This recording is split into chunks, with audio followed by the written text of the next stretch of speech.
everybody, it's Paige Evans and I have a new process video to share with you today. This was made for International Scrapbook Day for Scrapbook and Cards Today magazine. So I've done this technique before with butterflies, but now I want to try it with hearts.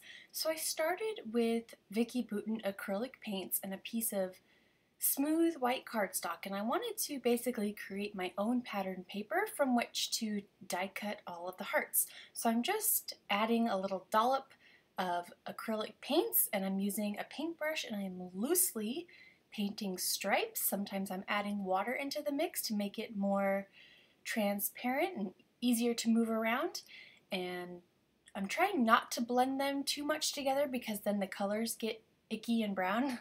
But I mean, if that's what you like, that's awesome too. In this case, I wanted to keep the colors bright and vibrant and pretty separate. I'm coming in with a layer of white acrylic paint and a scraping tool and scraping it across to create more layers. And then I'm dropping white spray mist and iridescent spray mist for another layer of fun and interest and sparkle and shine. I designed this cut file in Silhouette Studio. It's a bunch of different sized and shapes of hearts. And now I am going to peel them all off the mat and start layering them together using the biggest hearts first as the first layer and then adding the smaller layers on top. Now the colors were very bright, which I love to pieces. I'm all about bright colors, but I wanted more definition between each heart. I wanted them to stand out more, and so I die cut the exact same hearts from, this is paper number 10 in my Fancy Free collection, and then I added these hearts into the mix, and I feel like it gives these hearts more breathing room. It also helps make more hearts, so I ended up with about 16 or so. Sorry, I can't remember off the top of my head. And then I machine stitched down the center of each layered heart, and this attaches them all together.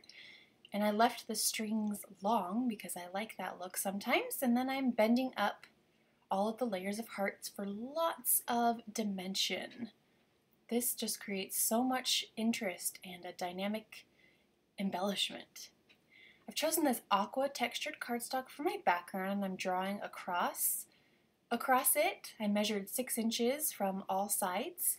I'm going to paint over this cross with white acrylic paint. I'm trying to create 4 sections on this layout. And by drawing the cross, that's a really easy way to help define those 4 quadrants. I'm using this striped stencil from Alt to New, and on the top left and bottom right quadrants, I'm going to apply some modeling paste for a layer of texture. I'm kind of messy with this, but that's okay. And the modeling paste I'm using is by Liquitex. So I will leave all the supply links on my blog post, and I'll leave a link to the blog post in this video. Once the modeling paste dried, which goes pretty fast, which happens pretty fast, which is awesome because I'm impatient and want to keep working on my layout, I added gesso on top because I wanted to come in with some watercolors, and this helps it from warping too much. Using the packaging technique and dabbing some blue watercolors, mostly in the center area, and then I'll add a little bit of aqua watercolors.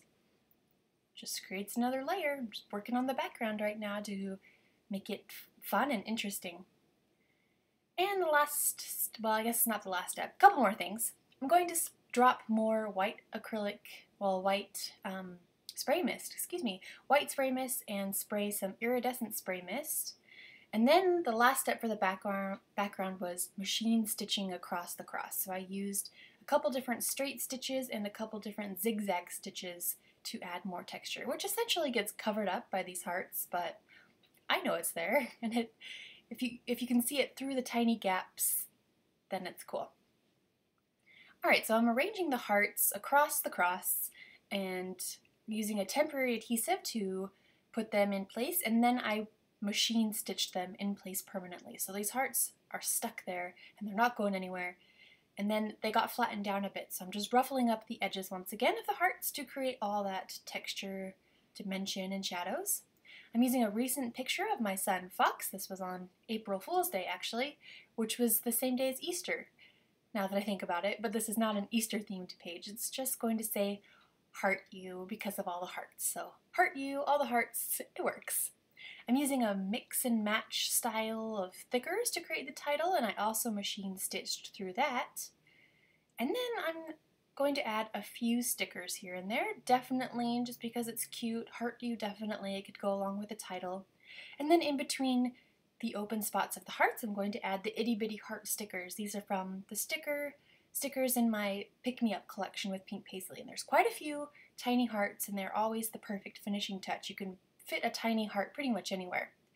I cut out this journaling card from paper 1 in Pick Me Up because I like the colorful stripes, and I used it as a layer underneath the photo. Tuck that in to this bottom right section. I'm going to layer it into the hearts and then come in with just a pencil and journal in between these modeling paste lines. Just a little bit of journaling to tell him how much I love him and how cute I think he is. And then the final step is adding some stamping, and I didn't want to use black because there wasn't black anywhere else on the page. And so I used a gray pen as my ink, and now I'm coming in with the roller stamp from Take Me Away and adding a few crosses, some stitching lines, and some arrows in a few spots, and this just creates more interest on the background.